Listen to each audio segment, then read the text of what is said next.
Tempat tinggal Dewi sangat jauh dari bandara, jadi dia harus mengemudi dengan cepat. Kalau ngebut baru bisa mencapai bandara dalam waktu setengah jam. Kalau tidak, entah apa yang akan dilakukan Denny si gila itu. Dia merasa sedih saat teringat panti asuhan yang meledak. Saat Brandon menelpon, dia sedang menghindari sebuah truk dan memasuki tol. Dia baru menelpon kembali setelah semuanya terkendali. Halo, kamu di mana? Suasana di tempat Brandon sangat ribut, ada suara tangisan anak-anak di sana. Aku di bandara, bagaimana dengan panti asuhan? Ada berapa korban? Dewi merasa sedih. Yang meledak adalah tempat parkir di dekat panti asuhan, bukan panti asuhan. Ada beberapa anak yang terkejut dan jatuh dari ranjang bertingkat. Hal lainnya masih bisa dikatakan baik-baik saja. Tempat parkir? Dewi tertegun. Yang penting, anak-anak baik-baik saja. Dia menghela nafas lega, sepertinya Denny masih berbelas kasih, tidak benar-benar menyerang anak-anak. Namun kalau tidak tiba di bandara tepat waktu, takutnya nanti dia akan bertindak lebih kejam. Kamu di mana? Cepatlah ke sini. Brandon sangat panik. Denny pasti ingin menggunakan keselamatan anak-anak untuk mengancammu. Telepon itu terputus sebelum kata-katanya selesai. Dewi tidak mempedulikan karena mengira Brandon terlalu sibuk, maka tidak sengaja mematikan panggilan itu atau dikarenakan sinyal yang jelek. Dia menggendong ransel, mengambil ponsel lalu segera berlari ke arah bandara. Namun sosok Denny tidak terlihat dalam pengunjung bandara yang berlalu lalang. Saat merasa bingung, tiba-tiba ada suara dingin yang mendekat dari belakangnya dan dia segera berbalik. Seorang wanita yang memakai pakaian serba hitam, topi cap, dan masker berdiri di belakangnya. Mata sipit wanita itu menatap dingin ke arahnya. Dewi menyipitkan matanya dan beradu pandang dengan wanita itu. Kamu? Pembunuh yang menyamar sebagai dokter yang dia jumpai di rumah sakit terakhir kali rekan Denny. Pengamatan yang hebat. Pembunuh wanita itu tersenyum dingin. Tiketmu sudah dibeli. Ayo.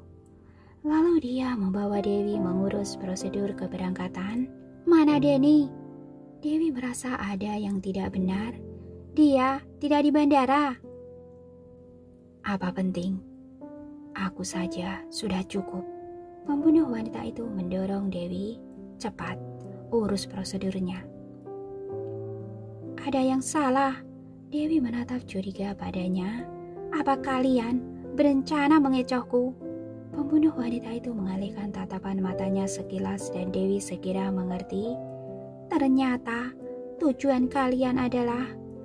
Ekspresi wajah Dewi langsung berubah dan segera berlari ke tempat parkir. Pembunuh wanita itu segera mengejar dari belakang. Mereka berlari hingga tempat parkir, lalu pembunuh wanita itu menembak ke samping kaki Dewi. Berhenti! Saat Dewi akan menyerang, sekelompok orang tiba-tiba menyerbu keluar dan berkelahi dengan pembunuh wanita itu. Saat Dewi memperhatikan itu adalah Sony, ternyata mereka tidak pergi. Dia bergegas menaiki mobil sebelum sempat berpikir banyak. Nona Dewi.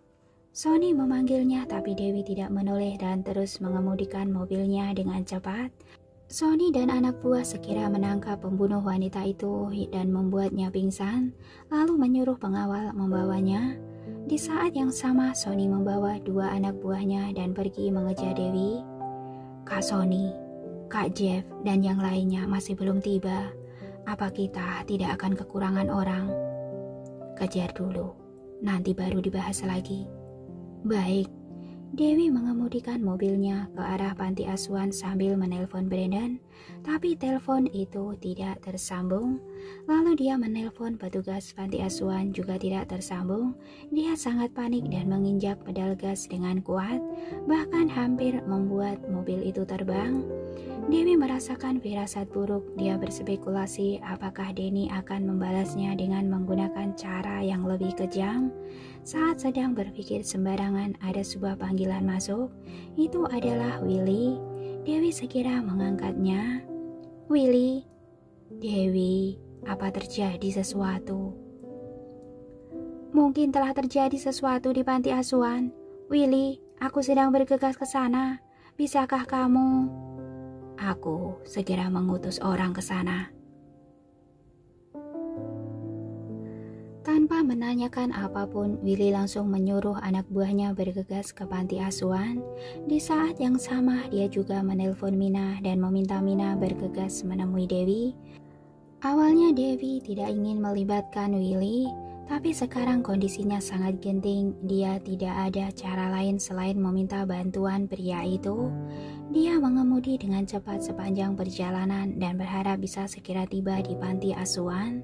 Meski sekarang masih tengah malam dan mobil sangat sedikit, karena jarak yang jauh tetap saja membutuhkan beberapa waktu walau dia sudah mengemudi dengan cepat. Setelah beberapa waktu berlalu, akhirnya Dewi tiba di panti asuhan pertama. Mobilnya berputar beberapa kali di depan panti asuhan sebelum akhirnya berhenti perlahan. Dewi segera keluar dari mobil dan tertegun saat melihat pemandangan di hadapannya. Beberapa mobil polisi terparkir di pintu panti asuhan dan para polisi mengarahkan pistol ke arah panti asuhan. Semuanya terlihat sangat waspada dalam suasana yang sangat hening. Sebelum Dewi datang, polisi sudah bernegosiasi dengan menggunakan pengeras suara, tapi pria itu hanya menjawab, "Kalau kalian masih cerewet, aku akan membunuh satu anak." Para polisi terkejut dan segera mematikan pengeras suara, tidak berani berbicara lagi. Kemudian Denny berkata dengan santai, "Mulai sekarang, tetaplah tenang. Setelah Dewi datang, aku ingin menemuinya." Semua orang tidak berani berbicara dan hanya bisa berjaga di luar panti asuhan. Ada polisi yang berpatroli diam-diam di sekitar dan ingin mencoba menyelinap masuk, tapi segera terdengar suara tembakan dari dalam yang diikuti suara tangis anak-anak yang ketakutan. Para polisi tidak berani bertindak gegabah lagi. Mina mengingatkan mereka di sekitar panti asuhan dipenuhi kamera pengawas dan itu dikontrol dari dalam. Jadi semuanya dalam kendali Denny. Kalau ada yang berani bertindak gegabah, takutnya Denny sungguh akan melakukan pembunuhan besar-besaran. Jadi semuanya hening dan tetap waspada sambil menunggu kedatangan Dewi. "Nona Dewi." Mina buru-buru mendekat dan berkata dengan panik, "Denny memasang banyak bom di panti asuhan. Sekarang dia sedang menyandera anak-anak di dalam." Meski sejak awal sudah bisa menebak situasi seperti ini, tapi Dewi tetap sangat emosional saat mendengar kata-kata ini. "Dasar gila, gila." "Nona Dewi." Mina segera menahannya. "Tenang. Nona Dewi, sekarang kami sedang memikirkan cara. Apa Anda memiliki denah panti asuhan ini?" tanya anak buah Willy. "Tidak ada gunanya, meski menyelinap masuk. Kalian juga tidak bisa melakukan apapun. Nyawa 100 lebih anak berada di tangan Denny. Juga ada petugas." Dewi memegang dahinya, berusaha menenangkan dirinya. "Akulah yang ingin Denny bunuh. Asalkan melihatku, dia tidak akan melakukan apapun pada anak-anak." Tapi berapa orang itu masih ingin mengatakan sesuatu.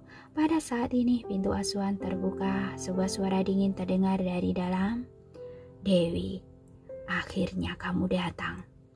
Suaranya terdengar menyeramkan di suasana malam yang sunyi ini. "Denny, akulah yang ingin kamu bunuh. Lepaskan anak-anak." Dewi bergegas mendekat. "Tidakkah membunuhmu malah membuatmu mati dengan terlalu mudah?" Denny mencibir dingin. "Aku ingin kamu merasakan apa yang kurasakan." "Apa yang ingin kamu lakukan?" tanya Dewi panik. "Kamu jangan bertindak sembarangan." Sebelum menyelesaikan kalimatnya, beberapa anak-anak berjalan keluar dengan ketakutan. Semuanya langsung menangis histeris saat melihat Dewi. Kakak Dewi, selamatkan aku." "Mika, Jen, Simon, Sally, Vivi." Dewi ingin bergegas menyelamatkan anak-anak itu, tapi dia menyadari ada bom yang diikat di setiap tubuh mereka. Dia segera menghentikan langkah dan berteriak marah ke arah Denny yang ada di dalam rumah itu. "Dasar gila! Sebenarnya apa yang ingin kamu lakukan?" Berlutut, Denny memberi perintah dengan nada dingin. "Kamu..." Saat Dewi ingin berbicara lagi, tiba-tiba terdengar bunyi tembakan dan peluru melewati kepala seorang anak. Anak itu langsung terjatuh dan menangis histeris karena terkejut. Berisik. Denny mengangkat pistolnya dan membidik kepala salah seorang anak. "Diam." "Sally, jangan menangis." Dewi segera menenangkannya. "Patuh, jangan takut. Kakak akan melindungi kalian. Sekarang kita sedang bermain permainan orang jahat. Kakak akan menyelamatkan kalian. Kalian harus membantu kakak ya." Anak-anak itu segera menyeka air mata mereka setelah mendengar perkataan Dewi itu. Hanya saja mereka masih terisak sambil menganggukkan kepala mereka. "Denny, jangan melukai anak-anak. Aku akan melakukan semua yang kamu katakan." Dewi pun berlutut setelah menenangkan anak-anak. "Nona Dewi," Mina berteriak ketakutan. "Begini baru benar." Denny tersenyum puas. "Sekarang sesali dosamu dengan sungguh-sungguh. Biarkan mereka mengetahui sebenarnya apa saja kesalahan yang kamu lakukan." Dewi mendongak dan menatap ke dalam wajah Denny yang samar di bawah pencahayaan yang gelap terlihat sangat mirip dengan iblis. Sepasang mata sipit itu terlihat gelap dan dingin, juga tampak dendam yang mendarah daging. Dewi menatapnya penuh kebencian lalu berkata sepatah demi sepatah, "Kesalahan pertamaku. Tidak seharusnya ikut campur saat melihat Tania menunggumu sendirian di kursi taman. Aku tidak seharusnya berada di sana untuk menemaninya. Dengan begini, dia tidak akan mendapat masalah karena memberiku permen." "Omong kosong." Denny sangat tidak puas. "Lanjutkan." "Kesalahan keduaku, setelah terjadi sesuatu pada Tania, aku tidak seharusnya beranggapan diriku bisa menyelamatkannya. Saat itu, aku sangat yakin pada kemampuan medisku. Juga sangat suka menolong orang. Aku hanya bisa menenangkanmu agar kamu tidak menjadi emosional. Kesalahan ketiga, saat menyadari Tania memiliki penyakit jantung bawaan dan pernah melakukan operasi jantung, aku seharusnya segera menghentikan operasi, memberitahukan kondisinya padamu, dan tidak melibatkan diri dalam masalah ini, bukannya masih terus berusaha menyelamatkannya." "Diam." Akhirnya Denny tidak mau mendengarnya lagi. "Masalahnya sudah begini, dan kamu masih mencari alasan. Biar ku beritahu padamu. Pertama, kamu memang tidak seharusnya ikut campur. Tidak seharusnya mendekati Tania dengan sengaja. Dengan begini, Tania tidak akan tertembak karena memberimu permen. Kedua, jangan membual kalau kemampuan medismu buruk. Kamu bilang bisa menyelamatkan Tania, lalu masih mencari banyak alasan untuk mengelak setelah kejadian itu. Kalau saat itu kamu tidak membual, aku masih bisa mencari dokter yang lebih baik, dan Tania tidak akan mati." Mina tidak bisa berkata-kata saat mendengar perkataan ini. "Kemampuan medisnya buruk. Apa kamu tahu siapa dia?" "Mina."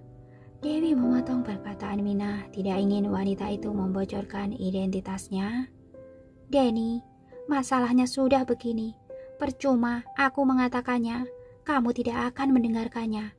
Aku juga tidak ingin menjelaskan lagi. Katakanlah, sebenarnya apa yang kamu inginkan?" Meski Dewi punya banyak perkataan dan ingin membantah, seperti Denny mengatakan saat itu bisa mencari dokter yang lebih baik, Dewi bisa menjamin dengan sangat yakin Tania tidak akan bisa selamat meski mencari dokter lain, bahkan mungkin akan meninggal saat sedang menerima pertolongan darurat. Namun tidak ada gunanya mengatakan ini sekarang. Denny tidak akan mendengarnya. Dewi juga tidak ingin mengulang cerita kematian Tania terus-menerus, setiap kali seperti menambah luka baru. Aku ingin kamu melihat anak-anak ini mati di hadapanmu. Denny tidak ingin berbicara omong kosong dengan Dewi lagi dan langsung membidik salah satu anak lalu bersiap menembak. Jangan! Dewi berteriak histeris lalu sebuah kilatan keluar dengan cepat. Dor! Terdengar suara tembakan dan darah segar memercik kemana-mana. Pundak Dewi tertembak, darah keluar dengan cepat tapi dia tetap memeluk anak itu dengan erat. Kakak Dewi! Vivi menangis takutan dalam pelukan Dewi. Nona Dewi. Mina sangat panik tapi Denny masih menyandra sekelompok anak lain di sisinya. Mereka tidak bisa berbuat apapun, juga tidak berani berbuat apapun. Para polisi itu juga sangat panik tapi tidak bisa melakukan apapun. Dasar gila, gila! Brandon berteriak marah. Sebelumnya dia dipukuli habis-habisan oleh Denny karena melindungi anak-anak dan pingsan. Dia baru sadar karena suara tembakan barusan dan melihat pemandangan ini. Saat ini wajah para petugas yang ada di lobi terlihat pucat ketakutan karena melihat Dewi tertembak. Tapi mereka tidak berani berkata apapun. Karena masih ada belasan anak di dalam ruangan ini dan ada banyak anak yang tubuhnya dipasangi bom. Kalau membuat Denny marah dan dia menekan remote itu, maka anak-anak akan hancur lebur karena ledakan bom. Sungguh mulia. Sepertinya Denny merasa sangat gembira melihat Dewi tertembak. Senyuman di wajahnya berubah riang. Aku ingin lihat, kamu masih bisa menahan berapa tembakan. Saat mengatakannya, dia kembali membidik anak lainnya. Kakak Dewi! Anak itu menangis keras karena terkejut. Jangan! Dor! Suara tembakan kembali terdengar. Dewi kembali bergegas mendekap anak itu dalam pelukannya. Tembakan ini mengenai pahanya. Dia jatuh di tanah dan tidak bisa berdiri lagi. Saat ini Dewi sudah tertembak 2 kali. Darah segar sudah membasahi baju putihnya. Tubuhnya gemetar karena menahan rasa sakit. Keringatnya terus menetes. Dia menggetakkan giginya dan berusaha bertahan. Kakak Dewi. Nona Dewi. Dewi. Anak-anak itu menangis. Brandon berlari keluar dengan panik. Mina dan yang lainnya juga sangat panik. Tapi mereka tidak bisa berbuat apapun. Para polisi itu juga sangat panik. Mereka takut terjadi sesuatu, tapi juga tidak berani bertindak gegabah. Sangat mulia. Denny tampak makin antusias melihat Dewi yang terluka. Kamu benar-benar orang baik. Sepertinya aku salah paham padamu. Kamu benar-benar melindungi anak-anak ini dengan sungguh-sungguh. Lebih baik kamu langsung membunuhku saja. Dewi memelototi Denny sambil menggetakkan giginya. Tidakkah terlalu mudah membunuhmu dengan 1 tembakan? Denny mencibir sambil menyindir. Mana mungkin aku membiarkanmu mati dengan begitu mudah. Kamu... Saat Dewi akan berbicara, Denny kembali mengangkat pistolnya dan membidik anak selanjutnya sambil berkata, ada 5 anak di sini. Kalau menghadang 1 tembakan untuk setiap anak, entah apa kamu bisa bertahan. Kemudian dia memegang kepalanya dengan ekspresi bingung. Masih ada belasan anak lagi di dalam ruangan. Kamu jangan mati dengan begitu cepat ya. Kalau ingin membunuhku, terserah kamu ingin melakukannya dengan cara apa. Tapi lepaskan anak-anak dulu. Dewi masih memaksakan dirinya untuk bertahan. Dia ingin melindungi anak-anak ini meski itu harus digantikan dengan nyawanya. Akan dilepaskan atau tidak, itu bergantung pada penampilanmu. Denny mencibir dingin. Apa kamu sudah siap? Selanjutnya, kamu Saat Dewi akan berbicara, Denny sudah melepaskan tembakan. Dia berusaha mendekat dengan mengerahkan semua tenaganya, tapi karena kaki dan lengannya terluka, gerakannya lebih lamban dan dia terlambat selangkah. Dia terjerembab di tanah, tidak mempedulikan lukanya. Dia mengira anak itu terluka, tapi terdengar teriakan ketakutan anak-anak di telinganya. "Ah, Kakak Brandon!" Jantung Dewi berdegup dan mengangkat kepalanya. Brandon sudah bersimpah darah. Tadi dia mengerahkan semua tenaganya untuk mendekat dan melindungi anak-anak, tapi perutnya malah tertembak. "Brandon!" Dewi merangkak mendekat dengan panik. Dia buru-buru menekan luka pria itu. "Kamu bertahanlah, bertahanlah!" Bidikan Denny sangat tepat. Dia tidak ingin Dewi mati begitu saja. Jadi kedua tembakan sebelumnya hanya melukai pundak dan kaki Dewi, tapi tembakan kali ini diarahkan ke perut Brandon sangat berbahaya.